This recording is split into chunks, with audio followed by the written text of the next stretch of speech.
they influence everything else, I see no reason why they shouldn't influence the behavior of man. Therefore, I became interested in astrology.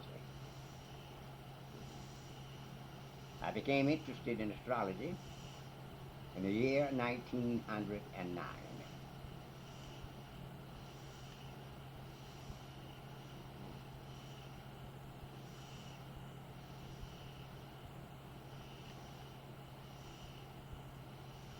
More about the man that taught me astronomy.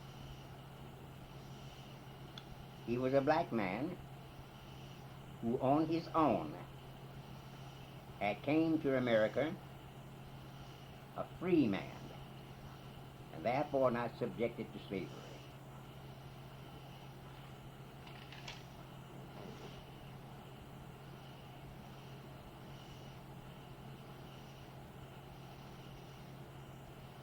When I met him, he was 115 years old and had the papers to prove it. What year was this in, Mr. Law? In the year 1907.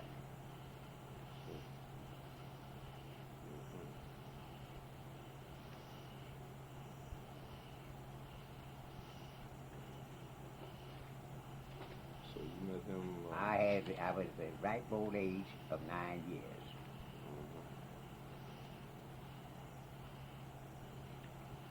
So you met him back down south in Carbon Hill, Alabama. No, I met him in Trash City, Alabama. Okay. My parents carried me to Birmingham, Alabama, 3 weeks after I was born.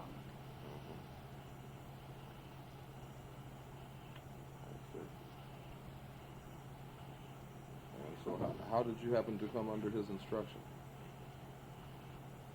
But that was, to me then, a mystery, and is still a mystery. He appeared one day out of nowhere.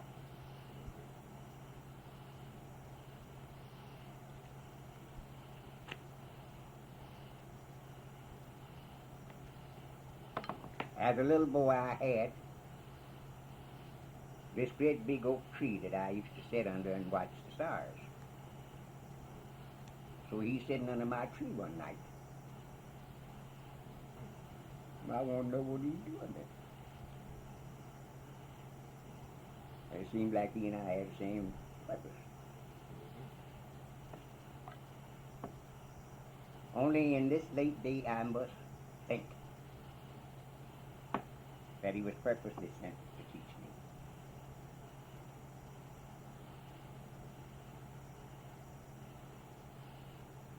me. He had set up housekeeping in one of the abandoned mines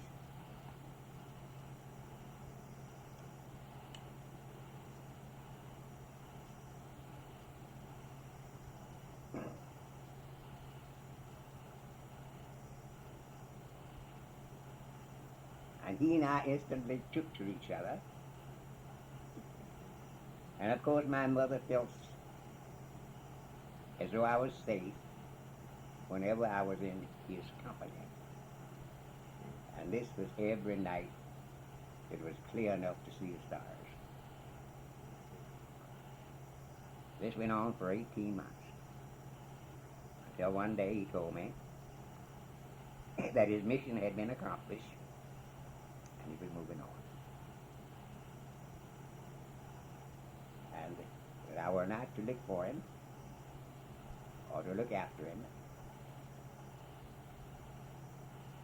He simply vanished. And from that day until this day, I've heard nothing about him. Now that I look back on it all, I wonder just who he was. Was it a figment of my imagination, or did he actually exist? Well, your mom saw him too. Yeah. He must have been real. He must have been real. Yes, sir. But he was steeped in African lore. His was an astronomy of Western Africa.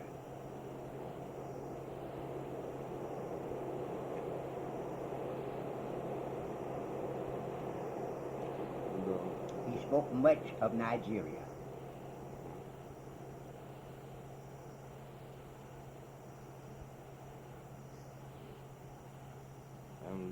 what was the West African astrology like? I mean, astronomy like? It was very much like the astronomy that I have been taught, that is Chaldean and Egyptian and molded. I would say that he taught me Egyptian astronomy.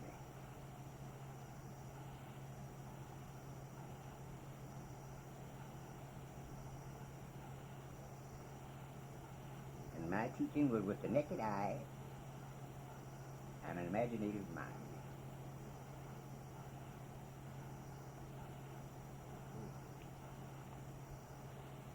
And I began to think that if the sun and the moon and the various fixed stars all over creation was motivated, operated, run, and set in motion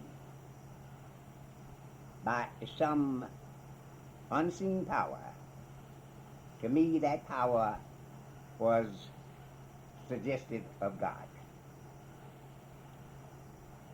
And that power seemingly was regulated by laws just the same as I. Then it became my idea that under this law the whole universe subsisted, that nothing could exist outside this law. And that was the law of perplexity, of perpetual motion. Everything is in a state of flux, from the reddest star to the smallest insect. All of them in a state of motion. Motion became a law unto itself. Whether we would, in our motions, whether we would go forward or backwards is entirely left up to our own sense of direction, so-called freedom of mind.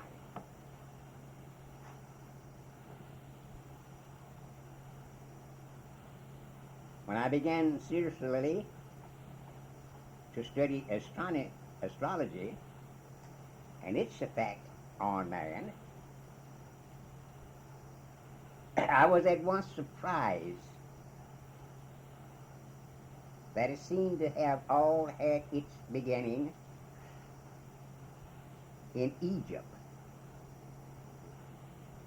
in some far-off day and date. It is my feelings, together with that of astrology,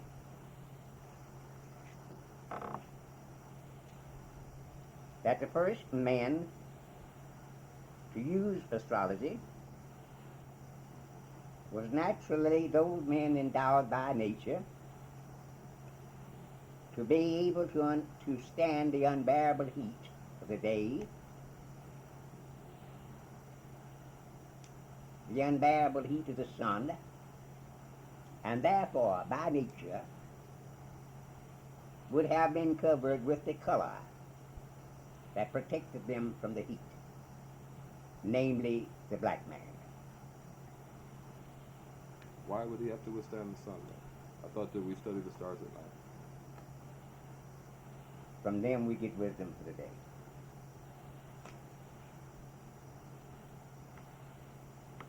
And we know of the intense heat of the sun in the day. And we do know that a black skin protects and acts to soften the rays of the sun.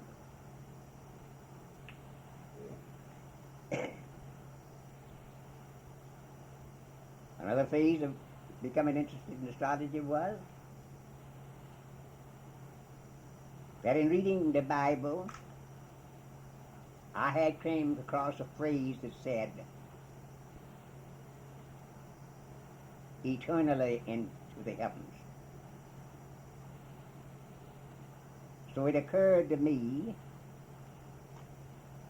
that God used the stars and the heavens as his Bible, knowing full well that man could never reach the heavens to upset his Bible. And that as far as I'm concerned,